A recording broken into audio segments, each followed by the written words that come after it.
دیانتداری پر یقین رکھتے تھے، وہ ایماندار ہیں، وہ یقین رکھتے تھے، لیکن ان کے اندر کا نفاق، ان کا بغض، ان کے درجات جو ان کے دماغ میں، جو ان کے دلوں میں دنیاوی چاہت تھی، اس کی وجہ سے نبی کریم صلی اللہ علیہ وسلم کے ان کے دلوں میں بغض کس شکل میں سامنے آیا کہ وہ سامنے کھڑے ہو گئے، اور پیارے پیغمبر صلی اللہ علیہ وسلم کو دار ارقم، یہ آپ نے اکثر دیکھا ہوگا، اسکول کا بھی ایک نام ہے ہمارے معاشرے میں، یہ ارقم رضی اللہ تعالیٰ عنہ جو ہیں ان کے گھر میں ان کو ایک جو ہے وہ کمرہ، ایک حجرہ ملا جہاں پہ پیارے پیغمبر صلی اللہ علیہ وسلم، پھر وہ کام جو مسجد میں ہوتا تھا پھر وہاں بھی ہونے لگا۔ ہمارے جو تصور ہے، جو ہمارا کانسیپٹ ہے، وہ یہ ہے کہ مسجد میں آئے، نماز پڑھی اور بس بات ختم ہو گئی، مؤذن اذان دیتا ہے، امام نماز پڑھاتا ہے اور ہم سمجھتے ہیں کہ ہم نے فرض ادا کر لیا۔ لیکن آج ہم کچھ ایسے پہلوؤں کے اوپر غور کریں گے جس کی وجہ سے آج مسلمان یہاں پر آ کے کھڑا ہو چکا ہے کہ جس کے متعلق بڑی مشہور روایت ہے کہ نبی کریم صلی اللہ علیہ وسلم نے جب اپنے صحابیوں کو بتایا کہ ایک وقت آئے گا مسلمانوں پر اتنا ظلم ہوگا، تو انہوں نے سوال کیا کہ تعداد میں ہم کم ہوں گے؟ فرمایا تم تعداد میں بہت زیادہ ہوگے۔ تو وہ بڑے حیران ہو گئے۔ آج اگر وہ ہمیں موجود ہوتے تو انہیں پتہ چلتا کہ مسئلہ کیا ہے، کہ ہمارے دین کو، ہماری اچھی اچھی جتنی باتیں ہیں دین اسلام کی، تو ہر بات میں حکمت ہے اور ہر بات ہی قابل عمل ہے۔ ہماری ساری باتیں سوائے کلمہ پڑھنے کے جو کافر ہیں انہوں نے اپنا لی۔ جب وہ آپ کے ساتھ کوئی سودا کرتے ہیں سچ بولتے ہیں، اور مسلمان جو ہے اس سے لوگ ڈرتے ہیں، خاص طور پہ پاکستانی سے لوگ ڈرتے ہیں۔ کوئی بھی انٹرنیشنل ٹریڈ، کوئی بین الاقوامی تجارت ہو تو مسلمان سے ڈرتے ہیں، خاص طور پہ پاکستانی سے، کہ یار یہ جو کہے گا وہ کرے گا نہیں، ملاوٹ کرے گا، جھوٹ بولے گا، وقت پہ پہنچنا ہمیں پسند نہیں۔ آپ دیکھ لیں ابھی جمعے کے اندر بھی ہر مسجد کا یہ حال ہے کہ اگر کہیں میں 100 نمازی ہیں تو ان میں سے تقریباً 80% نمازی جو ہیں وہ انہیں کوئی فرق نہیں پڑتا کہ اللہ تعالیٰ نے قرآن میں کیا فرمایا ہے۔ نماز کے متعلق ہمیں پتہ ہے کہ وقت پہ پڑھنی ہے، لیکن ہم رکعت جتنی دیر تک 1-2 نکلے نا ہمیں مزہ ہی نہیں آتا۔ یعنی ایسی بدبختی ہے میرے بھائیوں۔ شیطان کا کام یہ ہے، جس بندے کے اوپر وہ اپنا جال سمجھتا ہے نا کمزور ہو گیا ہے، اس نے نیکی سے بات نہیں آنا، وہ کہتا ہے اس کی نیکی میں شر پیدا کر دو۔ وہ نیکی کے اندر ہی اس سے جو ہے وہ ایسی کمیاں، ایسی گستاخیاں کروا دیتا ہے، اللہ اس سے ناراض ہو جاتا ہے۔ تو مساجد جو ہیں یہ تربیت کی درسگاہ، لیکن مسئلہ کیا ہو گیا کہ مساجد کی رونق ختم ہو گئی۔ مساجد کے اندر بھی جو ہونا چاہیے تھا وہ نہیں ہو رہا، جس کی وجہ سے آج ہمارے بچے دین سے دور ہیں۔ اور بدقسمتی یہ ہے، انتہائی میں دنیاوی تعلیم کے اندر جو دنیا کی اعلیٰ ترین ڈگریاں ہیں حاصل کر چکا ہوں الحمدللہ، لیکن میں یہ نہیں سمجھتا کہ میرے پاس علم آ گیا ہے، کیونکہ علم قرآن و حدیث ہے۔ آپ لا پڑھ لیں تو کس کا پڑھیں گے؟ قانون تو وہ ہے جو قرآن ہے، لیکن ہمارے ایڈوکیٹ اور جج حضرات کس پہ فیصلہ کرتے ہیں؟ کس لا پہ فیصلہ کرتے ہیں؟ اللہ کی قسم مجھے تو ڈر لگتا ہے قیامت والے دن اللہ کو فیس کیسے کریں گے؟ اللہ کے سامنے کھڑے ہو کے کہیں گے یا اللہ تم نے چور کا ہاتھ کاٹنے کے لیے کہا تھا؟ ہم نے انگریزی لا کے مطابق اس کو سزا دلوائی ہے، اور ہم بعض اوقات جس کی چوری ہوتی تھی اس کو چور ثابت کر دیتے تھے، جس کا قتل ہوتا تھا ہم اس کو ثابت کر دیتے تھے۔ ایسا ہمارا جو قانون کے ساتھ ہم جو ہے وہ کھیلتے تھے، اے میرے رب، کہ ہم جو قاتل ہوتا تھا وہ بری ہو جاتا تھا، جو مقتول ہوتے تھے اس کے لواحقین وہ اندر ہو جاتے تھے جیل کے اندر۔ تو کیا پیارے پیغمبر صلی اللہ علیہ وسلم نے مساجد کے اندر فیصلے نہیں فرمائے؟ کیا نبی کریم صلی اللہ علیہ وسلم نے یہ جو جنگی فیصلے ہوتے تھے یا کسی کو کوئی حد لگنی ہوتی تھی، کسی کا کوئی معاشرتی کوئی مسئلہ ہوتا تھا، کیا نبی کریم صلی اللہ علیہ وسلم کے پاس آ کے لوگ سوال نہیں کرتے تھے؟ خواب تر لوگ مسجد میں آ کے نبی کریم صلی اللہ علیہ وسلم کے آگے بیان کرتے تھے، اور پیارے پیغمبر صلی اللہ علیہ وسلم، اللہ اکبر، میں کہتا ہوں کہ نبی مکرم صلی اللہ علیہ وسلم جیسا نہ کو تھا نہ کو آ سکتا ہے، اتنے حلیم، اتنے اعلیٰ شخصیت کہ پیارے پیغمبر صلی اللہ علیہ وسلم انتہائی نرمی کے ساتھ، چاہنوں کے ساتھ، جن کو اپنی پاکیزگی کا بھی نہیں پتا ان کے ساتھ کیسے پیش آ رہے ہیں۔ کس کو نہیں پتا کہ کیسے کیسے پتھر انہوں نے کھائے، لیکن پیارے پیغمبر صلی اللہ علیہ وسلم نے معاشرے کی تشکیل کے لیے محنت کی۔ تو میرے بھائیوں، معاشرے کی تشکیل کے لیے جو سب سے اہم چیز ہے وہ مسجد ہے۔ اب بدقسمتی ہماری یہ ہے، ہم نے خود بنا لی ہے کہ ہم غور ہی نہیں کرتے۔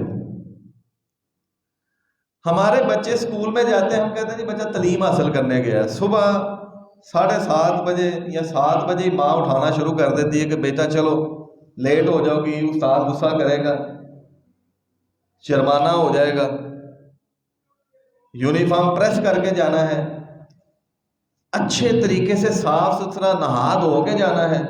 کیوں؟ استاد کے سامنے تم نے پیش ہونا ہے، جماعت کے آگے تم نے پیش ہونا ہے کلاس کے اندر، تو لوگ بچے کیا کہیں گے؟ کیا کبھی ہم نے سوچا کہ ہم نے جمعے کے لیے اتنا اہتمام کرنا ہے؟ کیا ہم نے کبھی سوچا ہے کہ اپنے بچے کو سوارے کے لیے جب بھیجنا ہے تو اللہ کے سامنے جا رہا ہے اور اللہ کے اس بندے کے آگے جا کے قرآن سیکھنے کے لیے جا رہا ہے کہ جس بندے کی اہمیت ہی بہت زیادہ ہے، ہم اس بندے کی اجرت کیا رکھی ہوئی ہے؟ 500,000۔ اور اللہ اکبر کبیرہ، جو لوگ یونیورسٹیز کالجز کی ایجوکیشن دیتے ہیں، ان کو پروموٹ کرتے ہیں، ان کی ٹیوشنز جو ہیں، میں آپ کو بتاؤں 30 40 ہزار روپے ایک مضمون کی ہے، لیکن اس کو حاصل کرنے کے بعد ماشاءاللہ ہمارے معاشرے کے اندر کیا ہے؟ مجھے کوئی ایک ڈپارٹمنٹ ایسا نظر نہیں آتا کہ جس کے اوپر میں یہ کہہ سکوں کہ میں اسلامی ریاست میں رہتا ہوں اور یہ والا جو ڈپارٹمنٹ ہے نا، یہ اللہ تعالیٰ سے ڈرنے والے لوگ ہیں اور یہ حق کے ساتھ فیصلہ کرنے والے ہیں اور لوگوں کو حق پر چلاتے ہیں۔ تو پھر بھائیوں، سکولوں کے اندر بھی تعلیم ہو رہی ہے یا کچھ اور ہو رہا ہے؟ کیونکہ جو ہمارے ماشاءاللہ بزرگ بیٹھے ہوئے وہ جانتے ہیں کہ ہمارے والدین بہت سختی کے ساتھ قرآن پڑھنے کے لیے بچے کو بھیجتے تھے صبح اور شام۔ آج تو بچہ ایک وقت نہیں جاتا، اور اگر بچہ لیٹ ہو جائے تو ماں باپ کہتے ہیں کوئی بات نہیں، چلو چھوڑو، سپارہ پڑھ لے گا، پھر بھی ایسا کرو اسکول سے چھٹی نہ اس کی ہو جائے۔ تمہیں پتہ پھر بڑا مسئلہ ہو جاتا ہے، اسکول سے چھٹی ہو جائے نا تو بہت پیچھے پڑ جاتا ہے بچہ۔ اچھا، میں اللہ کی قسم میرے ساتھ، میں خود گولڈ میڈلسٹ ہوں، آپ یقین کریں، اور میں اس تعلیم کو بالکل بھی سمجھ چکا ہوں کافی حد تک کہ یہ صرف دھوکہ ہے۔ آپ یقین کریں، میرے ساتھ پڑھنے والے لڑکوں نے بھی ڈگری لی ہوئی ہے، 2 منٹ بعد نہیں وہ کر سکتے، ڈگری ان کی بھی میرے برابر ہے۔ یہ کیسا مساوات ہے؟ اسلام میں ایسا ہے؟ اللہ تعالیٰ نے کیا قرآن میں نہیں فرمایا یا ایھا الناس انا خلقناکم من ذکر و انثی وجعلناکم شعوبا وقبائل لتعارفوا ان اکرمکم عند اللہ اتقاکم؟ اللہ نے کتنی واضح کلیئر کٹ بات کر دی کہ یہ قبیلے خاندان جو ہے نا، تمہیں ایک مرد اور عورت سے پیدا کیا، پھر تمہارے قبیلے اور خاندان بنا دیے۔ کیوں؟ فقط تعارف کے لیے۔ یہ مت سمجھ بیٹھنا کہ یہ موچی ہے، جوتے بنانے والے، آج دیکھیں نا موچی سروس انڈسٹری ہے، انہیں کوئی موچی نہیں کہے گا، اللہ بتاتے وہ بھی جوتے ہیں، لیکن کیا ہے کہ ان کی ذرا سٹیٹس اوپر چلا گیا۔ آج ہم لوگ سٹیٹس کو کس طرح لیتے ہیں؟ اللہ اکبر میرے بھائیوں، جو مساوات ہم لوگ کر رہے ہیں، جس طرف ہم معاشرے کو لے کے جا رہے ہیں، یہ دین اسلام نہیں ہے۔ کیا اللہ نے نہیں کہا وما خلقت الجن والانس الا لیعبدون، کہ مقصد جو ہے انسان اور جن کی پیدائش کا کیا ہے، اس کے علاوہ کچھ نہیں کہ صرف عبادت کرے. تو کون سی ایسی چیز ہے جو ہمارے دماغ کے اندر ایک ایسا کیڑا ہے جو ہمیں ڈستا ہے اور اس طریقے کے ساتھ ڈستا ہے کہ ہمیں وہ بڑا ہی مزے کا اس کا زہر لگتا ہے اور ہم اس دنیا کے زہر کے اندر ہی اپنی زندگی کو گزارنا شروع کر دیتے ہیں. اس کی وجہ ہے میرے بھائی، کیوں گمراہی کی طرف یہ بچے چلے جا رہے ہیں؟ اس کی وجہ ہے مسلسل تربیت ہو رہی ہے ان کی. موبائل کے اندر جب بچہ کوئی ویڈیو دیکھتا ہے اور مسلسل دیکھتا چلا جاتا ہے اس کو زبانی ادبر ہو جاتی ہے. نبی کریم صلی اللہ علیہ وسلم بھی کیا کرتے تھے؟ کیا صحابہ کرام رضوان اللہ اجمعین نبی کریم صلی اللہ علیہ وسلم نہیں پوچھتے تھے کہ آپ کے پاس ہوتے ہیں تو ہمیں ایسے لگتا ہے کہ ہمارے بڑے ایمان ہیں، اور یوں لگتا ہے آپ سے دور ہوتے ہیں تو شاید ہم کہیں دیکھیں کہیں کو منافقت کی تو نہیں ہے علامت. ان کے ایمان کو دیکھیں. اللہ اکبر. حضرت عمر رضی اللہ عنہ کتنے زبردست قسم کے صحابی ہیں، دنیا جانتی ہے عمر رضی اللہ عنہ کو. کافر ہم سے بھی زیادہ مطالعہ کر چکا ہے ان کی شخصیت کا، لیکن خشیت کا عالم یہ تھا کہ وہ کہتے ہیں کہ ایک شخص بھی جہنمی ہو اور اللہ کا فیصلہ ہو تو میں کیا سوچتا ہوں کہ کہیں میں ہی وہ نہ ہوں. اب مسئلہ کیا ہے کہ ہم لوگوں کو یہ چیزیں اثر نہیں کرتی. کیوں؟ کیونکہ بار بار جس درس گاہ کے اندر سے ہم زندگی گزار رہے ہیں نا، اس درس گاہ کے اندر ہمیں چیزیں ہی وہ سنائی دی جاتی ہیں. اب ویڈیو پہ ویڈیو چلتی چلی جا رہی ہے، انگلیاں ہماری چلتی چلی جا رہی ہیں ایک ویڈیو سے دوسری. اب نبی کریم صلی اللہ علیہ وسلم کی حدیث کو آپ دیکھ لیں کہ پیارے پیغمبر صلی اللہ علیہ وسلم نے انس رضی اللہ عنہ کو کیا فرمایا تھا کہ میں دیکھ رہا ہوں کہ آنے والے دور کے اندر فتنے کیسے ہوں گے جیسے آسمان سے بارش برس رہی ہے، اور ایمان پہ قائم رہنا ایسا ہوگا جیسے آگ کا انگارہ ہاتھ میں تھامنا. اللہ اکبر. میرے بھائیوں، یہ جو نیکی ہے نا اس کی لذت ختم نہیں ہوتی، اور گناہ جو ہوتا ہے نا یہ وقتی ہوتا ہے. میں ایک بزرگ سے ملا، انہوں نے مجھے بڑی ایک پیاری مثال دی، مجھے آج بھی یاد ہے. کہتے ہیں یار اگر کوئی شخص برائی کا ارادہ کرتا ہے اور وہ رات کے آخری پہر کے اندر ملنے کے لیے چلا جاتا ہے اور بعد میں ادھر سے کھانسنے کی آواز آتی ہے تو اس کی متعلقہ جو ہوتی ہے وہ اسے کیا کہتی ہے کہ واپس چلے جاؤ، میرا باپ جو ہے اٹھ گیا. تو وہ ڈرتا ہوا اور دبے پاؤں بھاگتا ہے. کیوں؟ کیونکہ اسے پتا ہوتا ہے یہ گناہ ہے، غلط کام کی طرف جا رہا ہوں. لیکن اگر اسی کا مقابلہ کریں تہجد پڑھنے والے شخص کے ساتھ کہ چودھری بن کے رات کے ٹائم اٹھتا ہے جناب، کوئی پرواہ نہیں جناب، وہ جناب اچھے طریقے سے وضو کرتا ہے اور بالکل پوری دنیا کے سامنے چلتا ہوا مسجد میں داخل ہو جاتا ہے، کوئی اس کو روکنے والا نہیں، کوئی اس کو بری نگاہ سے دیکھنے والا نہیں، اور آگے تو جناب پوری دلیری کے ساتھ نماز بھی پڑھتا ہے. یعنی اس کا جو فنکشن ہے، اس کا جو عمل ہے، اس کی جو نیکی ہے، اس کے اندر کیا ہے؟ بہادری ہے، اس کے اندر عزت ہے، تعظیم ہے، سرور ہے، سکون ہے. وہ کیوں نہیں؟ اب کیوں ہم ایسا نہیں سوچتے؟ کیونکہ بار بار ہمارے بچے وہی ویڈیو دیکھتے چلے جا رہے ہیں. آہستہ آہستہ جب بار بار دیکھتے ہیں، ایک بندہ بار بار گالیاں نکالتا ہے تو بچہ بھی سوچتا ہے کہ کوئی چھوٹی موٹی بات ہے یار، ایک دو نکال دینی چاہیے. تو میرے بھائیوں، مسجدوں کے اندر صرف اور صرف ایک قاری صاحب، ایک جو امام ہے یا خطیب ہے، اس کی تو نہ ذمہ داری کہ کان شان شروع کرے، صفائی یار یہ گندی ہو رہی ہے، مولوی صاحب ذرا ادھر آنا، یہ دیوار ذرا صاف کریں یار، یہ کیا کیا ہوا آپ نے؟ یہ طریقہ کیا؟ نبی کریم صلی اللہ علیہ وسلم کے نزدیک مسجد کی صفائی کرنے والے کی اہمیت کیا ہے؟ پیارے پیغمبر صلی اللہ علیہ وسلم، ایک عورت فوت ہو جاتی ہے، بڑی مشہور روایت ہے، یا ایک شخص اور ابو ہریرہ سے ایک روایت ہے، اس میں یہ آتا ہے کہ وہ جب فوت ہو جاتی ہے تو پیارے پیغمبر صلی اللہ علیہ وسلم کو پتہ چلتا ہے کہ کوئی صفائی کے لیے نہیں وہ آ رہی، وہ فرد. تو سوال کرتے ہیں کہ بھائی وہ کدھر ہے، کو پتہ کرو. کیوں؟ مسجد میں جب لوگ اکٹھے ہوں گے تو پتہ چلے گا یار آج عبد الرحمان، آج عبداللہ، آج اسلم صاحب نہیں آئے. وہ تو فجر کی نماز پورے وقت سے پڑھتے ہیں، ظہر بھی ٹائم پہ پڑھتے ہیں، نہ ظہر ٹائم آئے ہیں نہ عصر ٹائم آئے ہیں، چلو یار چلے. کبھی تھا ہمارا یہ معاشرہ؟ مسجد سے ہی ہمیں پتہ چل جاتا تھا کہ کون سا بندہ بیمار ہے، کون سا پریشان ہے، پتہ چلتا ہے یار وہ تو بیمار ہے، ان کو ملنے چلے جاتے، ثواب بھی مل جاتا ہے. اب وہ عورت جو ہے اس کا پتہ چلا وہ تو فوت ہو گئی ہے، اب اس کی اہمیت کا اندازہ کریں کہ نبی کریم صلی اللہ علیہ وسلم نے کہا مجھے اس کی قبر پہ لے کے جاؤ، مجھے بتایا کیوں نہیں؟ اب صحابہ کرام رضوان اللہ علیہم نے کیا سوچا کہ نبی کریم صلی اللہ علیہ وسلم جو ہے ان کو کیا ہم نے جو ہے وہ ہو سکتا ہے سو رہے ہوں گے، کیوں اٹھانا ہے، رات کا وقت ہے تو ہم اس کو دفن کر دیتے ہیں.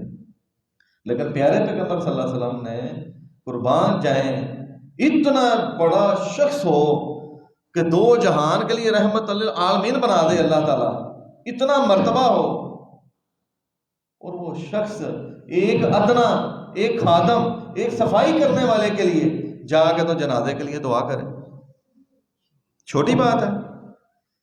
ہمیں محبت ہی نہیں ہے ان چیزوں سے. مسجد کے اندر اللہ اکبر، مسجد کی صفائی کرنے والے کی اہمیت دیکھنی ہے تو ادھر سے دیکھیں کتنی اہمیت ہے. لیکن کیا ہے کہ یہ صرف خادم کا کام ہے، مسجد کا خادم جو ہے وہ یہ کرے گا، اس کو ہم تنخواہ کیوں دیتے ہیں؟ وہ صفائی کرے گا، ہمیں کیا ضرورت ہے کرنے کی؟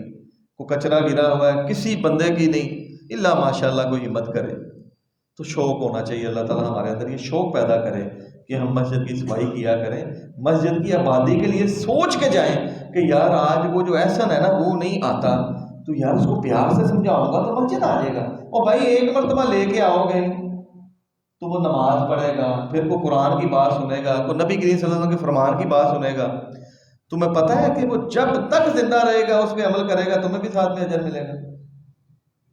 لیکن یہ کب ہوگا؟ جب نبی کریم صلی اللہ علیہ وسلم جیسے تبلیغ فرماتے تھے ویسے تبلیغ کی جائے اور ویسے موقع فراہم ہو کہ لوگ آگے بیٹھیں شوق کے ساتھ. اب ہم مسلمان ہو چکے ہیں، ہمارے آباء و اجداد مسلمان تھے، ہم نے تو محنت بھی نہیں کی، اب مسلمان ہو چکے ہیں تو اب ہمیں مسجد کی ضرورت ہی نہیں، ہم نے یہ سوچ لیا ہے، حالانکہ ہمیں صحیح طریقے سے پاک ہونے کا نہیں پتا. آپ یہ دیکھیں کیا نبی کریم صلی اللہ علیہ وسلم نے منع نہیں فرمایا مسجد کے اندر لہسن اور پیاز جو ہے یہ کچا کھا کے نہ جاؤ؟ کیا صحیح حدیث نہیں ہے؟ آپ یہ دیکھیں کہ فرشتے اس سے کتنا کراہت کرتے ہیں، کتنا ناپسند کرتے ہیں ایسے شخص کو جو یہ چیزیں کھا کے آئے. آج میں نے خود محسوس کیا پان کھانے والے پتہ نہیں کیسی کیسی خوشبوئیں اور بدبوئیں ہیں، وہ پان کے اندر سے ایسی ایسی کہ سر درد شروع ہو جاتا ہے وہ کھا کے. پھر وہ سموکنگ کرنے والے جو ہیں، جو سگریٹ پینے والے ہیں، وہ باقاعدہ طور پہ سگریٹ کا کش لگاتے ہیں، سگریٹ پہنتے ہیں، وضو کرتے ہیں، یا کلی کرنا بھی گوارا نہیں کرتے اور سیدھے جناب وہ مسجد میں آ جاتے ہیں. ویسے اگر نبی کریم صلی اللہ علیہ وسلم کی اس حدیث کو دیکھا جائے تو خود سے فیصلہ کر لیں کہ لہسن پیاز جو ہے کیا وہ جسم کے لیے نقصان دہ ہے؟ نہیں. لہسن اور پیاز یہ ایسے دو ساتھی ہیں، اگر ان کو صحیح طریقے سے انسان کھائے اور کھاتا رہے کبھی کینسر ہی نہیں ہو سکتا بندے کو. انسان کے جسم کے اندر یہ وائرس جو اپاہج کر دیتا ہے بندے کو یہ کبھی آ ہی نہیں سکتا. گینگرنگ جو ہوتی ہے، جسم کہتے ہیں کہ ہمارا جسم جو ہے وہ مرنا شروع ہو گیا ہے، جیسے شوگر والا بندہ ہے اس کی کوئی انگلی، کوئی ہاتھ، کوئی پاؤں کٹ جاتا ہے، اگر وہ لہسن اور یہ چیزیں استعمال کرتا تو کبھی بھی نہیں ہو سکتی. اللہ تعالیٰ نے پہلے شفا پیدا کی ہوئی ہے. لیکن کیا ہے؟ فرمایا کہ نہیں، مسجد میں اگر جانا ہے تو اس سے پہلے یہ چیز کھا کے نہیں جانا. اور پھر مسواک کو نبی کریم صلی اللہ علیہ وسلم نے اپنی زندگی کا حصہ بنا لیا، ہر نماز میں مسواک فرما رہے ہیں، اور ہم نہ صبح مسواک، نہ دوپہر کو مسواک، نہ شام کو مسواک، اور نہ کوئی ٹوتھ پیسٹ، نہ کوئی برش، اور سیدھا جناب مسجد کے اندر. تو پھر خود ہی سوچ لیں کیا ایسی وجہ ہے کہ جس کی وجہ سے ہماری دعائیں قبول نہیں ہو رہی؟ ہو سکتا ہے یہی وجہ ہو کہ ہمارے منہ سے اتنی بدبو آ رہی ہے. پاس کھڑا بندہ، ایک بندہ اگر ایسا نمازی ہے جو بڑا ہی پقیدہ ہے اور صحیح طریقے سے مسواک کرتا ہے، اس کا کیا قصور ہے یار؟ مسجد کے اندر وہ کھڑا ہے، وہ اپنے سانس کو روک رہا ہے. میں نے خود محسوس کیا اپنی زندگی کے اندر، وہ ایسا شخص پاس کھڑا ہو جائے، یقین کریں کتنی کتنی دیر سانس کو روکنا، یعنی بجائے نماز پڑھنے کے ایک نئی مشقت میں بندہ داخل ہو جاتا ہے کہ یار اس کی کس ٹائم کتنے سیکنڈز کے بعد اس نے سانس لینا ہے اور اس کے سانس سے میں نے بچنا ہے. یار کیسے مسلمان ہیں ہم لوگ؟ کیا نبی کریم صلی اللہ علیہ وسلم کے جو طریقے ہیں ان کو چھوڑ کر ہم کامیابی حاصل کر سکتے ہیں؟ پتہ بھی ہے ہمیں، ساری معلومات ہیں ہمیں، لیکن پھر بھی ہم کیا کرتے ہیں؟ ہم نظر انداز کرتے ہیں. پھر یاد رکھو میرے بھائیو، جیسا رشتہ اللہ سے رکھیں گے نا، اللہ سے بہتر رشتہ نبھانے والا کوئی نہیں. اللہ کہہ رہا ہے آج تم مجھے چھوڑ دو، کل میں تمہیں اندھا کر دوں. فارغ کیوں؟ تم نے مجھے نہ دیکھا، تم نے میری بات کو نظر انداز کیا، کل میں تمہیں نظر انداز کر دوں. تو اس لیے مسجد کے آداب کے اندر یہ بھی چیز شامل ہے، یہ جو پاکیزگی ہے، یہ لباس کی پھٹا پرانا لباس ہے کوئی بات نہیں. قربان جائیں عمر رضی اللہ عنہ سے، جب ایک مرتبہ ان سے سوال کیا آپ کی پسندیدہ چیزیں، امر بالمعروف نہی عن المنکر تو تھا، تیسری جو چیز تھی وہ یہ تھی کہ پھٹا پرانا لباس انہیں بڑی پسند ہے. کون ہے؟ جربیر. یہ والے قانون نہیں جو ہماری ایڈوکیسی چل رہی ہے. اپنے خادم کے ساتھ اپنے اگر دورہ حکومت میں جا رہے ہیں تو کچھ وقت خادم بیٹھتا ہے سواری پہ، کچھ وقت یہ سوار ہو جاتے ہیں، اور جب کفار سے ملنے کا وقت آیا تو خادم جو ہے اس کا باری آ گئی، سواری پہ بیٹھنے کی، وہ شرمندہ ہوگا، کہتا ہے کہ امیر المومنین شرم آتی ہے، آپ اوپر بیٹھ جائیں تو میں پکڑ لیتا ہوں. یار وہ کیسا ہے شخص تھے یار، کیا بات ہے.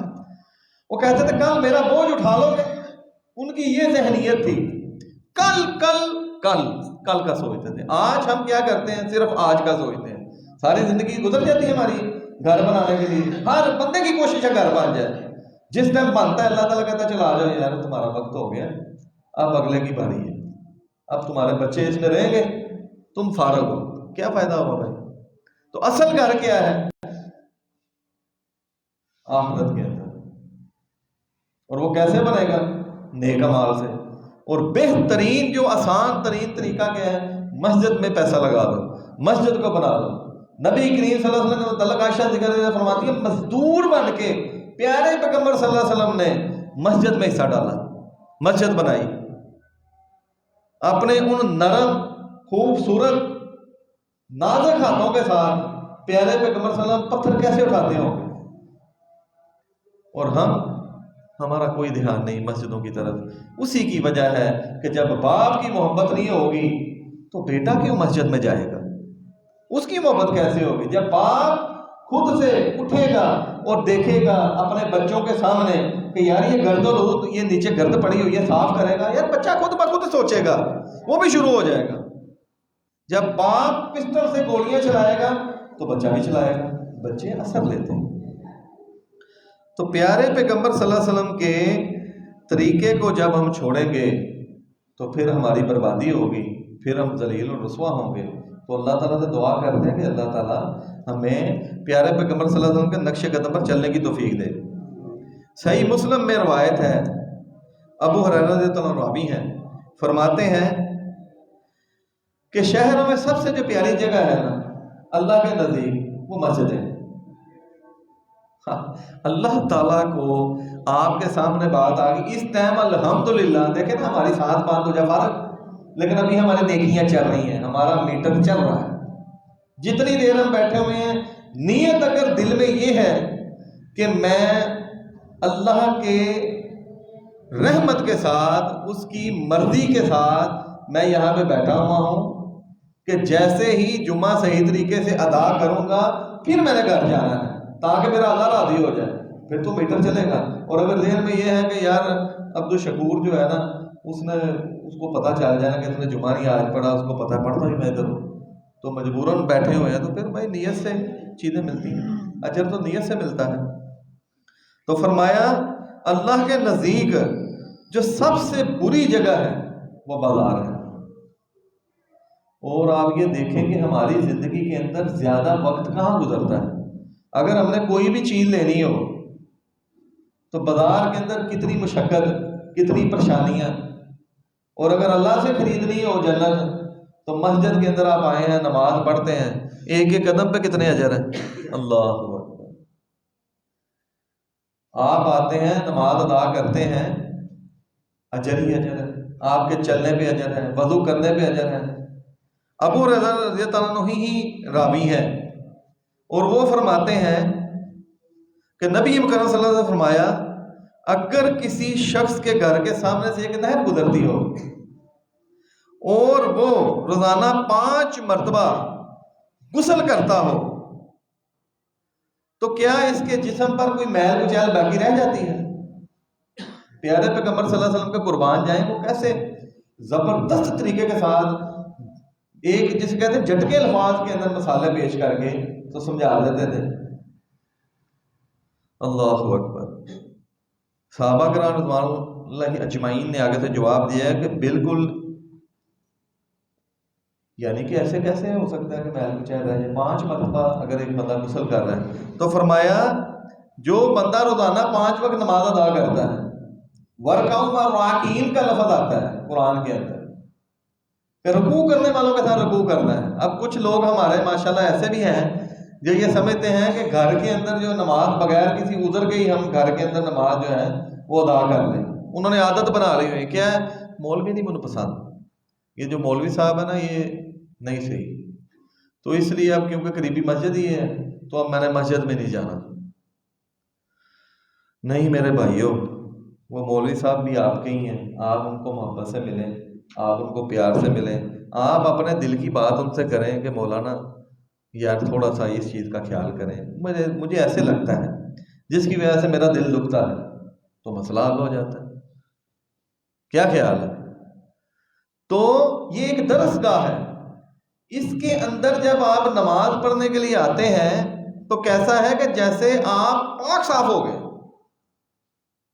وضو کرنے کی دیر ہے تو نبی کی صلی اللہ علیہ وسلم کو غسل سے مشابہت دے دی ہے، اور ان کی باتیں روحانی ہیں، پوری کی پورا جسم ہی جو ہے وہ کیا ہے، وہ اللہ تعالیٰ نے پاک کر دیا۔ سبحان اللہ۔ اب آپ ہمارا ایمان ہے کہ ہم وضو کر کے تو مسجد کے اندر بیٹھے ہیں تو انشاءاللہ تعالیٰ اللہ تعالیٰ نے ہمیں پاک کر دیا، وہ گناہ معاف کرنے والا ہے، گناہ اس نے معاف کر دی۔ بھروسہ ہمارا پکا ہوگا تو پھر جو ہے نا وہ بہتری آئے گی۔ اگر ہمارا بھروسہ ہی نہیں، اگر ہمارا خوف ہی کچھ اور ہے، دیکھیں نا پہلی جو آیت جہاں سے ہم نے شروع کیا ہے کہ وَلَمْ يَخْشَى إِلَّا اللَّهُ، اور ان کا کوئی خوف نہیں ہے ان کے دلوں مگر صرف اللہ کا۔ لیکن اب کیا ہے،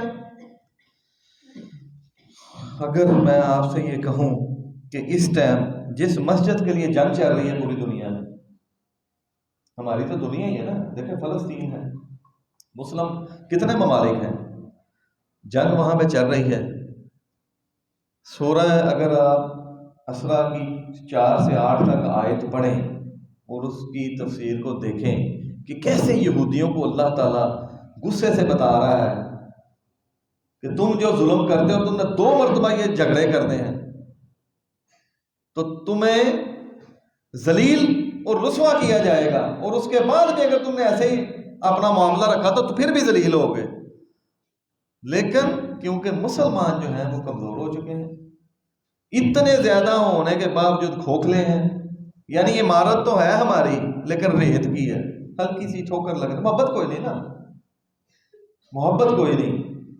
یعنی اگر کسی کو مسئلہ بھی سمجھانا ہے تو ہم بجائے آئینہ بنے، ہم 4 بندوں میں کہتے ہیں کہ یار انج کر لے، یار تو ایسے کر لے، یار تمہارا دیکھو تمہیں پتہ نہیں ہے تم نے ایسے کیا ہے، یار تم نے قرآن پڑھا ہے تو تم نے یہ جو ہے نا غلطی کر دی ہے فلاں، کچھ بھی اگر اس کی غلطی نکالنی ہے۔ جبکہ نبی کریم صلی اللہ علیہ وسلم کیا سکھا رہے ہیں کہ مومن کے لیے آئینہ ہے۔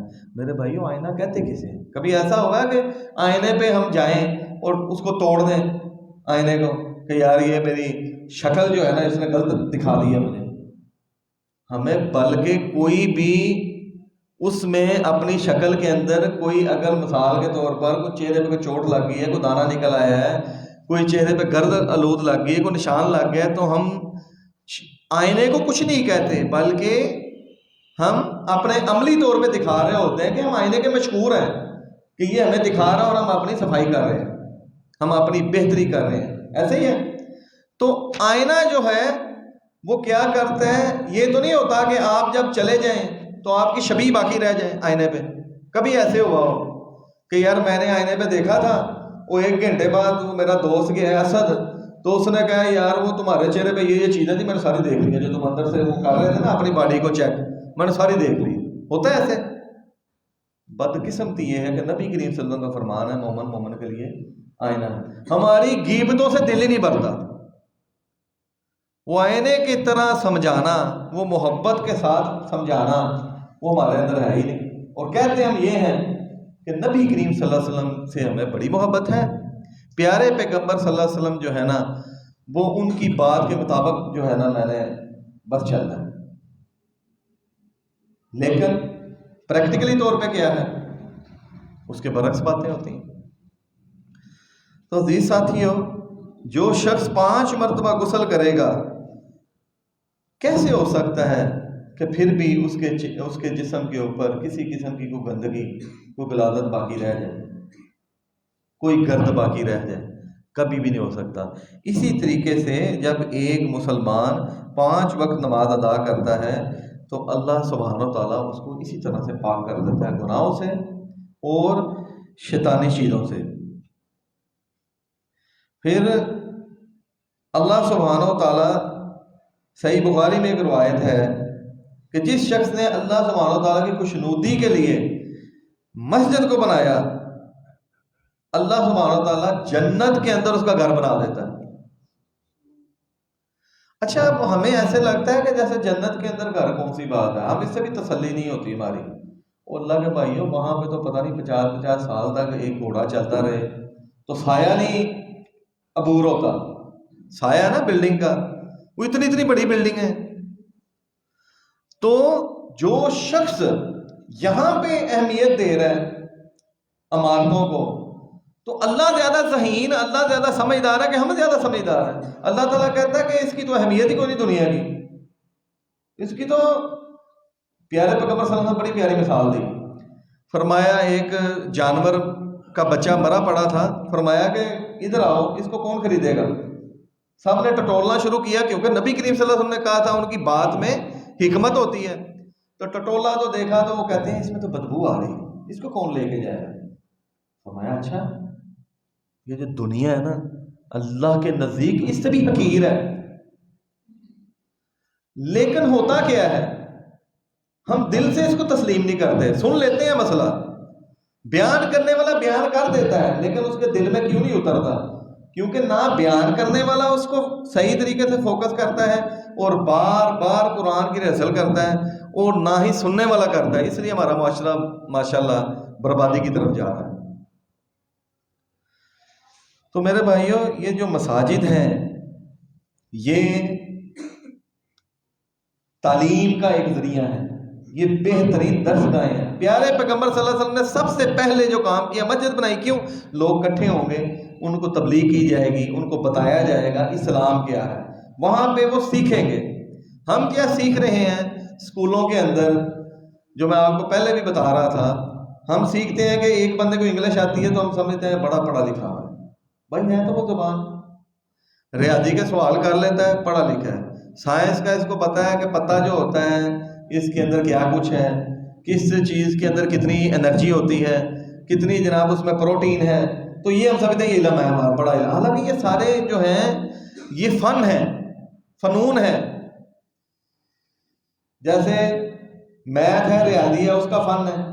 کیمسٹری ہے، کیمیکل جو انجینئر ہے وہ کیمیکلز کے ساتھ کرتا ہے، چیزیں بناتا ہے. مختلف مثال کے طور پر 2 کیمیکل ملاتا ہے، کوئی نئی چیز بن جاتی ہے تو وہ بنا کے دکھاتا ہے. وہ کیا؟ اس کا فن ہے. جیسے ایک سمجھ لے کھانا پکانے والا مختلف چیزیں جمع کرتا ہے تو وہ روٹی بھی بنا لیتا ہے، وہ چاول کی بریانی بھی تیار کر لیتا ہے مختلف مسالے ملا کے. ایسے ہی ایک کیمیکل انجینئر بھی ہے، اس کا بھی ایک فن ہے، اس کا بھی ایک فن ہے. اب کافر نے ہمیں سکھا دیا، محنت کر کے اس نے بتا دیا کہ ہمارے بتاتے خود وہ پھنس چکے ہیں دنیا کے اندر. اب یہ دوڑ لگ گئی ہوئی ہے، اب وہ سرٹیفکیشنز کی طرف آ رہے ہیں. اب وہ یہ نہیں کہتے کہ ڈگری ہونی چاہیے، اب وہ آہستہ آہستہ اس چیزوں دور آ رہے ہیں. دیکھیں نا، بچہ پہلے میٹرک تک کیا کرتا ہے، یہ 4/4 اگر سمجھ لیں سال کے اندر وہ داخل ہوتا ہے تو 10 جماعتیں کرنے تک پہلے تو اس کو 3 جماعتیں کرنی پڑتی ہیں، جسے ہم پلے گروپ، نرسری اور پریپ کہتے ہیں. 3 سال یہ ہو گئے، پھر 1 2 3 اور 10 لیول 13 سال ہو گئے. اب کم از کم 16 یا 17 سال تک وہ کیا کرے گا جی؟ تعلیم حاصل کر رہا ہے ہمارا بچہ، اور اس کو اتنی تمیز نہیں ہے کہ اپنے باپ کو بلانا کیسے ہے. اس کو یہ پتہ نہیں ہے کہ شیئرنگ کیا ہوتی ہے. دوسرے شخص کے ساتھ اگر اس کے پاس پیسہ نہیں ہے، اس کو کھانا دو، اس کو کپڑے لے کے دو. اگر تم لے کے دے سکتے ہو، تمہارا ہمسایہ ہے، تمہارا دوست ہے، کیسے جو ہے وہ نہ اس کے اندر عاجزی پیدا ہو رہی ہے؟ یہ کیسی تعلیم ہے؟ اور نتیجہ کیا نکلتا ہے کہ باپ جو ہوتا ہے اس کو ایک ایسا جھانسا دیا جاتا ہے، وہ مشقت کر رہا ہے. ابا جی میں نے میٹرک کر لی ہے، اب میں نے کالج کے اندر داخلہ لینا. ٹھیک ہے بیٹا. اب باپ نے بوجھ بڑھ گیا اس کا، اور کالج کی بھی فیس دے گا. 2 4 بچے ہیں تو پھر تو بالکل بھی کام جو ہے وہ خراب ہو گیا، اور بھی لوڈ بڑھ گیا. اب وہ کیا اس بچوں کو اب کیا ہوا ہے؟ اب بابا جی میں نے انٹر کر دیا. 14 سال جو ہے وہ تعلیم کے، جبکہ ٹوٹل کتنا پڑا؟ 3 پہلے ڈال لیں، 17 ہو گئے. ٹھیک ہے جی. اب وہ بھی ہو گیا اس کے 12ویں کرنے کے بعد 12 کرنے تک اس نے 15 سال پڑھ لی ہے. اب اس کے بعد وہ کیا کرے گا؟ اب جی ہم نے بیچلرز کرنا ہے، یہ نا مطلب بی ایس سی انجینئرنگ کرنی ہے، یا بی ایس کرنا ہے، یا بی کام کرنا ہے، یا بی اے کرنا ہے، یا بی بی اے کرنا ہے، کچھ بھی مختلف ڈگری ہیں. 4 سال جی ہم نے وہ پڑھنا ہے. یار باپ کو خدا کا خوف کرو. اور باپ تم سے کیا کرے گا؟ اس کے بعد تم بیاہ جاؤ گے، اور تم نے باپ کو اپنے پاس میں نہیں لگنے دینا. تم نے کہنا ابا جی یہ میں اپنے پیسوں سے لی ہوئی ہے بائک، یہ نہیں آپ پرانی چلائیں. اور باپ سوچے گا یار میں اس کو پڑھایا اور اس کو کھلایا، تو یہ کیا کہہ رہا ہے مجھے؟ تربیت ہے نا ماشاءاللہ، ہمارے اداروں کے اندر تربیت یہ ہو رہی ہے. اور اگر کوئی قرآن وہاں پہ سکھا دے تو کیا کہا جاتا ہے؟ یار یہ کیا وہاں پہ قرآن سکھا رہے ہیں، ایک بات ہے. پیچھے رہ جائیں گے ہمارے بچے، بیکن ایل جی ایس وغیرہ سے، کیو ڈی پی ایس سے بچہ پیچھے رہ جائے. استغفر اللہ. اور اللہ کے بندو آگے گزرنے والے تو پھر بڑے آگے گزر گئے. بس سابقون السابقون. کیا وہ یہ فزکس کیمسٹری پڑھتے تھے؟ وہ اللہ کے بندو تھوڑا پیچھے چلے جاؤ. وہ ہمارے سائنسدانوں کو ذبح کر کے، ان کی کتابوں کو استعمال کر کے تو یہ گورا اس قابل ہوا ہے. ذرا طریق کو پڑھ کے تو دیکھو. سوئی چھید کیمرہ سب سے پہلے کس نے بنایا تھا؟ جابر بن حیان کون تھا؟ کون تھا وہ؟ محمد بن ذکر راضی کون تھا؟ اتنے اتنے بڑے سائنسدان گزرے ہیں، اور کیا کیا کرتے رہے. ان کی ہوئی باتیں ان پہ غور کر کے تو آج یہ جو ہے نا، انہوں نے ایک وقت آیا کہ ہم پہ مسلط کر دی. آج سے کوئی 100 150 200 سال پہلے تو ہم پہ یہ عذاب بن کے نازل ہو گئے. کیوں؟ کیونکہ انہوں نے دیکھا کہ یہ جو مسلمان ہیں نا، یہ حیا والے لوگ ہیں. یہ عورتیں اپنی عورتوں تک محدود رہتے ہیں، یہ نامحرم کے ساتھ بچتے ہیں. تو انہوں نے کہا یار اپنا کلچر جو ہے نا تھوڑا سا ان کے اوپر ڈالو. جب انہوں نے دیکھا کہ یہ تو بڑا اثر لیتے ہیں، انہوں نے اس کو منفی طریقے سے استعمال کرنا چاہا. آج کیا ہوا کہ وہ چلتے چلتے چلتے ایسی تربیت ہوئی. 1947 سے پاکستان بنا. پاکستان کا مطلب کیا؟ لا الہ الا اللہ. آج تک نظر تو نہیں آیا. ایسے ہی ہے نا. اللہ اکبر. یہ جو ہمارے ملک کے اندر حاکم ہیں یا افواج ہیں، یہ ہم ہی میں سے ہیں. ان کے لیے ہم جان دینے کے لیے تیار ہے، وہ ہمارے لیے جان دینے کے لیے تیار ہے. لیکن یہ درمیان میں رستہ کیا پیدا ہو گیا کہ اللہ کے نبی کو بھول گئے. اللہ اکبر. عشق کے نعتیں اور قوالیاں چلتی ہیں، پریکٹیکلی زیرو ہے. قوالی ہو رہی ہے، اذان ہو رہی ہے جی، اور ساری جماعت وہاں پہ قوالی سن رہی ہے. اذان بھی ختم ہو گئی، نماز کا بھی ٹائم. تم کہتے مسلمان ہو بھائی؟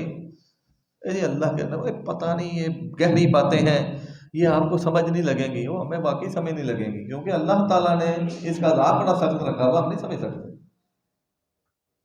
اللہ اکبر.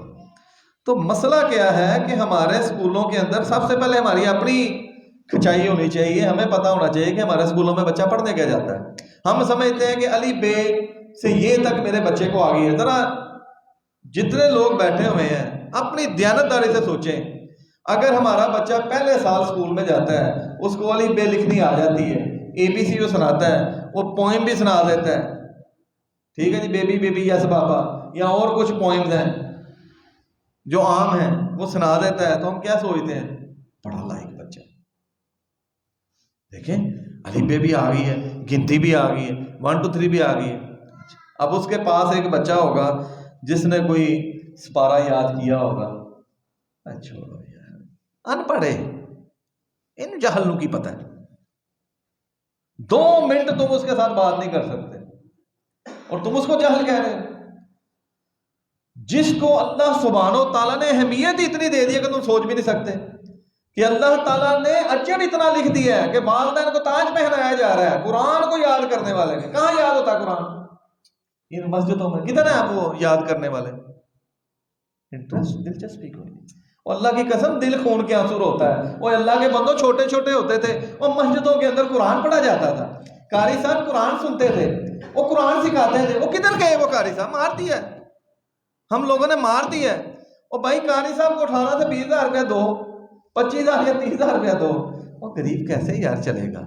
آپ کو پتہ ہے ہم بھی گزارا کر رہے ہیں، بل کتنے زیادہ ہیں، کتنی مشکلات ہیں، معاشی طور پہ ملک میں کتنی مہنگائی ہو گئی ہے. تو قاری صاحب نے بھی کہا کہ پروفیشن اور کوئی جائز کرنا چاہیے. یہ قرآن سکھانے کے اندر تو بیوی یا تو طلاق لے لے گی یا پھر بھوکی مر جائے گی بیچاری. اس کے بھی کوئی ارمان ہے، اس کا بھی دل کرتا ہے میں اچھے کپڑے پہنوں. اس کا کیا قصور ہے؟ اس نے مجھ سے شادی کر لی. لیکن اس کی بھی سہیلیوں نے کہا کہ دیکھو ملا کے ساتھ شادی کی ہے، پتہ ہے مجھے، دیکھو میں مرسیڈیز کے اندر پھرتی ہوں، میں تو اس ملک میں سے بھی ہو کے آئی ہوں.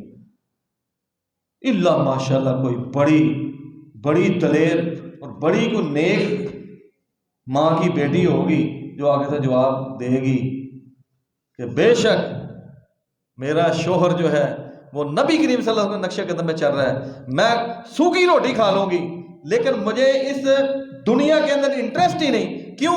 کیونکہ نبی کریم صلی اللہ علیہ وسلم نے فرمایا کہ مردان سے بدتر ہے، اس سے بھی حقیق رہی ہے دنیا.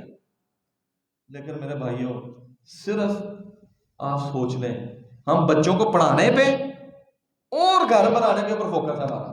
ایسے ہی ہے، لو جی بچے ہمارے پڑھ گئے جی ٹھیک ہے جی شادی ہو گئی جی ہم شادی کر دی. کس کے ساتھ؟ چلو مشرق لڑکا کوئی گل نہیں، کماتا ہے اچھا، تھی ساڑی جڑی ہے نا خوش رہے. ایسے ہی ہوتا ہے، کوئی ٹینشن نہیں ہمیں، شرک کرتا ہے جو مرضی کرتا ہے. فیصلے اللہ نے اتنے کیتے ہیں. وہ بھائی سارے فیصلے اللہ نے کیے ہوئے ہیں، اس میں کوئی شک نہیں ہے. اللہ تعالیٰ نے سب کچھ لکھا ہوا ہے. اللہ سبحانہ تعالیٰ نے سب کچھ لکھا ہے، اس کے لکھنے سے باہر کچھ بھی نہیں ہے. لیکن اللہ تعالیٰ نے کیا فرمانا ہے کہ کیا تمہارے لیے تمہاری صحیح نہیں تھی؟ تمہارا پروگرام کیا تھا؟ آپ یہ جانتے ہیں کچھ لوگ ہیں ان کا یہ عقیدہ ہے کہ جو بچے مر گئے ہیں چھوٹی عمر کے اندر جنتی ہیں، یا وہ لوگ جن تک دین پھیلانے والا نہیں پہنچا وہ جنتی ہے. ہم نہیں کہہ سکتے. قیامت والے دن اللہ فیصلہ کرے گا وہ کون ہے. کیوں؟ اللہ تعالیٰ جب انہیں کہے گا نا، ظاہری بات ہے جو دین پہ نہیں چلا، کلمہ نہیں پڑھا، کلمہ گو نہیں ہے، تو وہ تو دوزخ میں جائے گا. تو اب وہ شخص کو جب کہے گا اللہ کو تم دوزخ میں داخل ہو جائے تو میں تمہیں پھر جنت میں لے آؤں گا، تو جاؤ تو صحیح. انکار کر دے گا تو اللہ تعالیٰ کیا بتائے گا پھر کہ تیرے اندر یہ جو فسق تھی نا، جو نافرمانی تھی، یہ تیرا رب خوب جانتا ہے. تو اس لیے میرے بھائیوں مساجد کے اندر نا آپ کی مہربانی ہے، میں آپ سے ریکویسٹ کرتا ہوں کہ تھوڑا فوکس کریں. یہاں پہ اپنے بچوں کو قاری صاحب سے ملیں سب سے پہلے، اور کوشش کریں قاری صاحب کی مدد کریں. کیسے؟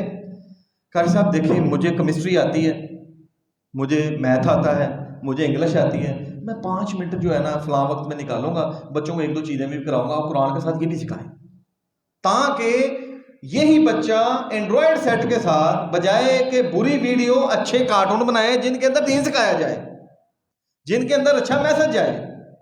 کیوں؟ آج ایک حدیث آپ میں بیان کی جا رہی ہے، اگر یہی اس کو وائرل کر دیا جائے، اس کو آن لائن کر دیا جائے، انٹرنیٹ کے اوپر چڑھا دیا جائے، تو پوری دنیا اس کو سن سکتی ہے. جس کی زندہ مثال آپ کے سامنے ڈاکٹر ذاکر نائک ہے. اللہ تعالیٰ اس کی زندگی میں، اس کی توانائیوں میں اس شخص کی برکت دے. تو ماشاءاللہ اللہ اور اس کے نبی صلی اللہ علیہ وسلم کی وہ بات بیان کرتے ہیں. تو یہ ہے کہ ٹیکنالوجی کا فائدہ اٹھائیں. جو لوگ ٹیکنیکل ہیں، دنیا کی نظر میں پڑھے لکھے ہیں، وہ قاری صاحب کی مدد کریں، ان کے ساتھ ملیں اور جدید چیزوں کا استفادہ حاصل کریں اور بچوں کو اس طریقے سے پڑھائیں. نتیجہ کیا نکلے گا کہ بچہ اس میں دلچسپی لے گا. جب بچے کو وہ چکر نہیں رہا کہ آپ کتاب کے اوپر اس کو قرآن پڑھانا شروع کر دیں، وہ آرام سے بڑے شوق سے سیکھے گا، وہ ڈنڈے سے ہی سیکھے گا. لیکن اگر اسی کو آپ سکرین کی مدد سے، ٹیکنالوجی کی مدد سے، ویڈیوز کی شکل کے اندر سکھائیں گے تو اس کو قرآن کی بھی بڑی انٹرسٹ اور دلچسپی پیدا ہوگی، احادیث کی بھی پیدا ہوگی. لیکن صرف کیا کہ راستہ قرآن و حدیث کے مطابق اپنایا جائے. تو مساجد کی جو دینی اہمیت ہے میرے بھائیوں، اس میں ایک تو تعلیمی لحاظ سے وہاں پہ جو سرگرمیاں ہیں ان میں معاونت کرنی چاہیے، بجائے کہ قاری صاحب پہ، امام صاحب پہ ڈال دیا جائے کہ جناب آپ نے سارا کچھ کرنا ہے. تو ہمارا بھی یہ فرض ہے. پھر صفائی کے لحاظ سے غور کرنا چاہیے، صفائی کرنی چاہیے، ہمیں خود بھی اس میں شامل ہونا چاہیے. کوئی شرم نہیں ہونی چاہیے اس کے اندر. کیوں؟ کیونکہ اللہ نے اس کا اجر بڑا رکھا ہوا. اپنی آخرت سنبھالتی ہے نا. ہم نے کوئی دوسرے کو تو نہیں دیکھنا کہ یہ سوچے گا کہ یار یہ تو بڑا چودھری ہے، یہ تو بڑی فیکٹری کا مالک ہے تو یہ صفائی کر رہا ہے.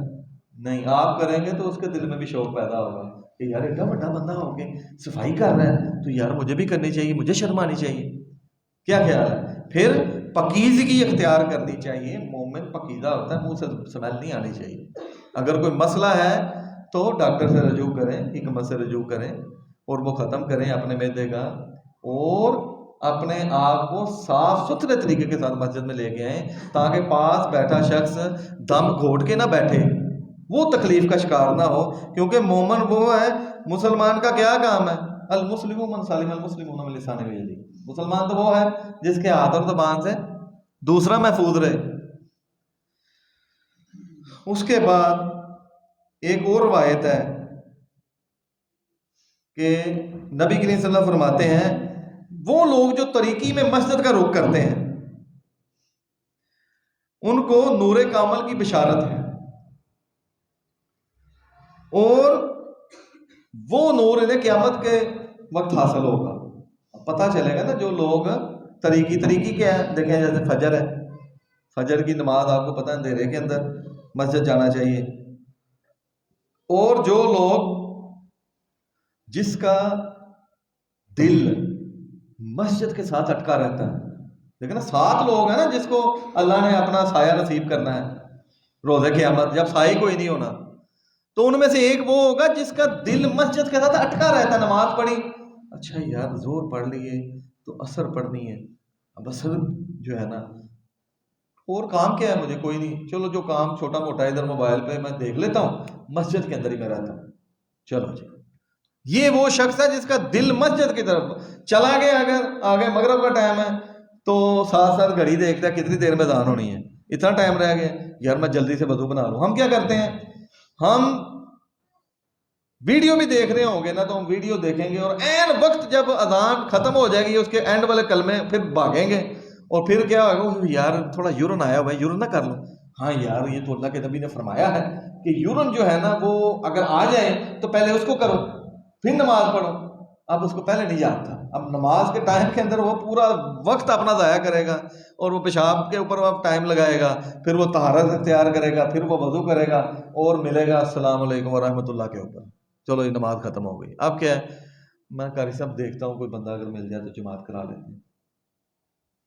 بھائی جو تم نے پہلی نماز چھوڑ دی ہے اس کا اجر تم کیسے پائے گا؟ وقت اول کے بعد جتنی گھڑیاں چلی جاتی ہیں کیا ان کے اجر کو پہنچا جا سکتا ہے؟ سوچنا پڑے گا، اس کے اوپر غور کرنا پڑے گا.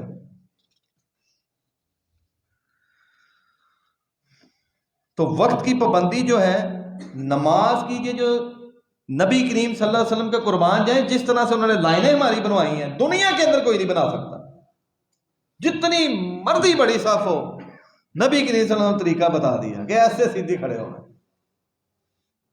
کیا خیال ہے؟ پیچھے سے ایڑیاں برابر کروا دیں، کر کے دیکھ لیں، چھوٹے سے بچے کو بھی کھڑا کریں. کچھ لوگ ہیں وہ آگے سے اپنی انگلیاں برابر کر رہے ہوتے ہیں، اب بھائی پیچھے سے ایڑیاں برابر کرنی ہے تو ساری کی ساری صف جو ہے برابر ہو جائے گی. اور مسجد کے تقدس کے اندر اتنا بہترین طریقے کے ساتھ، سختی کے ساتھ بیان کر دیا کہ وہ لوگ جو امام سے پہل کرتے ہیں، مثال کے طور پہ امام رکوع میں گیا ہے، وہ پہلے ہی جناب رکوع میں چلے گئے، وہ اس نے قصد کیا جانے کا، یا ابھی اٹھا نہیں تو وہ پہلے ہی اٹھ گئے ہیں، تو کیا فرمایا نبی کریم صلی اللہ علیہ وسلم نے اس کے لیے کہ ایسا شخص جو امام کے سر اٹھانے سے پہلے اٹھا لے تو اس کی فرمایا ڈر ہے کہ اس کی شکل گدھے کی طرح نہ اللہ کر دے.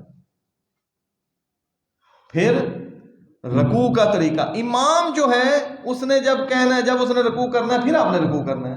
کیونکہ امام سے پہلے آپ سلام پھیر سکتے ہیں؟ ہم کبھی بھی نہیں پھیر سکتے. تو پھر کیا ضرورت ہے پہل کرنے؟ آرام سے امام کو رکوع کرنے دیں، پھر رکوع میں جائیں. آرام سے اس کو سجدہ کرنے جائیں، وہ سجدے میں چلا جائے، پھر آپ سجدے میں جائیں.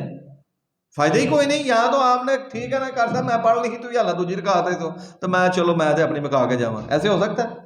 جب نہیں ہو سکتا پھر کون سی ایسی چیز ہے؟ شیطان. میں نے آپ کو بتایا ہے شیطان کی چلاکی یہ ہے، وہ نیکی کو شر بنا دیتا ہے. اس کو جب پتا ہوتا ہے نا یہ نماز نہیں چھڑنی، پھر وہ کیا کرتا ہے؟ وہ کہتا ہے اس کی نماز کا ہی بیڑا گرک کر دو، اس کو نماز اس طریقے سے پڑھاؤ کہ اس کو پورے کاروبار کراؤ نماز کے اندر. تو احمد کو بھی اتنے پیسے لینے ہیں، فٹافٹ سلام پھیرو تو احمد نکال کر دیے، تو میرے پیسے نہیں دیتے. یعنی کہ ہمارا جو شوق ہے نا اللہ تعالیٰ کے ساتھ، جس طرح کا ہم اللہ تعالیٰ کے ساتھ رشتہ بنائیں گے اللہ بھی ویسے ہی کرے گا. اللہ تعالیٰ کیا کہتا ہے کہ میں تمہارے ظن کی عین بتا دوں. تو اگر ظن نہیں ہمارا میں کہتا ظن ہی کوئی نہیں اللہ کی طرف، ہمارا ظن ہی یہ ہے تو کوئی نہیں یار آگے جائیں گے دیکھے جائیں گے. اتنے بڑے مولوی جو ہیں وہ اتنے سے بڑے گناہ کرتے ہیں تو انہوں نے کیے ہوئے ہیں تو کیا بات ہے، ہمیں بھی اللہ بخشی دے گا. کیا خیال ہے؟ تو وقت جو ہے قلیل ہے، میں اپنی بات کو ختم کرتا ہوں. نبی مکرم صلی اللہ علیہ وسلم کے طریقے میں ہی ساری بہتری ہے. اب 2-4 منٹ کے اندر میں جو باتیں کی ہیں، کیونکہ ماشاءاللہ ہمارے جو لیٹ کمر ہیں، جو لیٹ آئے ہیں، یہ ہمارے جو مسجدوں کی رونق ہوتے ہیں. اصل میں یہ سمجھ لیں کہ ہمارے وہ لوگ ہیں ہماری مسجدوں کے جو ایلیٹ کلاس ہے، جو کہتے ہیں کہ جب کھانا ریڈی ہوگا پھر ہم نے جا کے تو آرام سے چپ کر کے تو ڈال کے تو کھا لیا. تو اللہ تعالیٰ ہمیں ایمان کو مضبوطی دے اور اللہ کے حکم کے مطابق وقت کی پابندی کرنے کی توفیق عطا فرمائے. تو بھائیو سب سے پہلے چیز تو یہ ہے کہ اللہ تعالیٰ کہتا ہے مسجدیں آباد وہ کرتا ہے جس کو اللہ تعالیٰ توفیق دے دے، اور کوئی نہیں کر سکتا، اور کسی کی ضرورت نہیں کہ مسجد آباد کرے، صفائی کرنی شروع کر دے، وقت کے اوپر نماز پڑھنی شروع کر دے. سوال ہی پیدا، اللہ نے پسند کرنا ہے تو اس نے یہ کام کرنا ہے. سب سے پہلے تو اللہ کا شکر ادا کرتے ہیں کہ ہمیں اللہ تعالیٰ نے یہ موقع دے دیا. یا اللہ تیرا شکر ہے تم نے ہمیں ان میں شامل کر دیا جو مسجد آباد کر دیں، تبھی کہیں جا کے ہماری آخرت سنورے گی. اب میرے بھائیوں آپ دیکھیں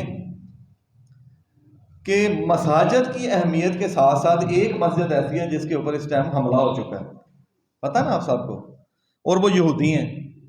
اور بدقسمتی ہماری یہ ہے کہ ہم یہودیوں کو اپنے ہاتھوں سے اگر مار نہیں نہ سکتے تو آج کے دور کے اندر آپ اگر کسی کا بجلی پانی بند کر دو، پٹرول بند کر دو تو یہ کیا ہے؟ موت ہے اس کی.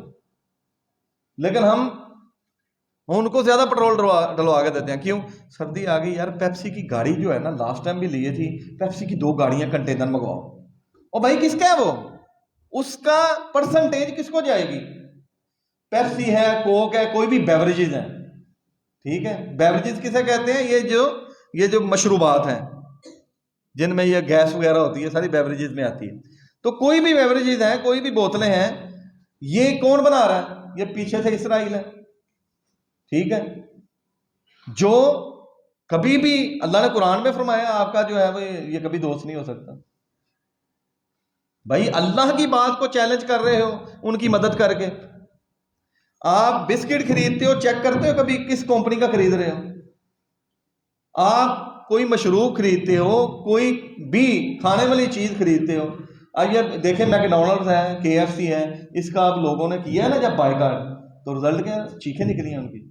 آپ دیکھیں بڑے بڑے سٹورز کے اوپر لکھا ہوگا ایک کے ساتھ ایک فری، پہلے قیمت یہ تھی، ناؤ ڈسکاؤنٹڈ پرائسز. تو کیا ہے اس کا اثر ہوتا ہے میرے بھائیوں؟ کوشش کرو اپنی پاکستان کی مسلمانوں کی مدد کرو، ان کے لوکل برانڈ جو ہیں وہ استعمال کرو تاکہ مسلمانوں کو مضبوطی ملے. اور جس مسلمان سے ہمیں کوئی دکھ ہے، کوئی درد ہے، کوئی پریشانی ہے، چپ کر کے پیار سے اس کو سمجھایا جائے، بجائے کہ اس مسجد سے ہی چھوڑ دیں کہ یار اتنے وہ بھی نماز پڑھتا ہے میں نے نہیں پڑھنی، وہ بھی ادھر آتا ہے. نہیں، یہ تو کام خراب ہو جائے گا. تو ہم اس کو کیا کریں کہ ہم مل کے جو ہے ایک دوسرے کو پیار سے سمجھائیں. میرے اندر بڑی کمیاں ہیں، پیار سے سمجھائیں آئینہ بن کے. اللہ سبحانہ و تعالیٰ سے دعا ہے کہ اللہ تعالیٰ ہمیں دین کو صحیح سمجھنے کی اور سمجھنے کے بعد عمل کرنے کی توفیق عطا فرمائے. جو لوگ بیمار ہیں اللہ تعالیٰ انہیں صحت عطا فرمائے. جو مسلمان ہمیں چھوڑ گئے ہیں، جو توحید پرست ہمیں چھوڑ گئے ہیں، آج ہمیں موجود نہیں ہیں، اللہ تعالیٰ ان کی مغفرت فرمائے. جو لوگ مسلمانوں میں بیمار ہیں اللہ تعالیٰ ان کو صحت دے. جو مسلمان مائیں بہنیں کفار کے چنگل میں ہیں، ان کے جال میں ہیں، اللہ تعالیٰ انہیں محفوظ رکھے، ان کی عزتوں کو محفوظ فرمائے اور ان سے جان چھڑوائے. اللہ تعالیٰ ہماری اندر اتنی غیرت پیدا کرے کہ ہم کافر کے ساتھ، اس کے کفری عقیدے کے ساتھ ہم نفرت کریں، ہم اس کو بھی ہدایت کی تلقین کریں، لیکن ہم اس کی ظلم کے اندر اس کے ساتھ شراکت دار نہ ہوں. ہم اللہ سے یہ دعا کرتے ہیں کہ اللہ ہمیں اس چیز پہ موت نہ دینا کہ ہم کفر کے ساتھ شریک ہو گئے تو اپنی زندگی جو ہے وہ ختم کریں. اے اللہ ایمان پہ ہمیں زندگی دینا، ایمان پہ موت دینا. اے اللہ ہمیں اپنے گھر کی بار بار زیارت کی توفیق عطا فرما. اے اللہ جو بے اولاد ہیں ان کو تو اولاد عطا فرما، جن کو بیٹی دی ہے بیٹا بھی عطا فرما، جس کو بیٹا دیا اس کو بیٹی بھی عطا فرما. بے شک تو سننے والا بڑا غفور الرحیم. اے اللہ ہم سب کو معاف فرما دے. وآخر دعوانا الحمدللہ رب العالمین.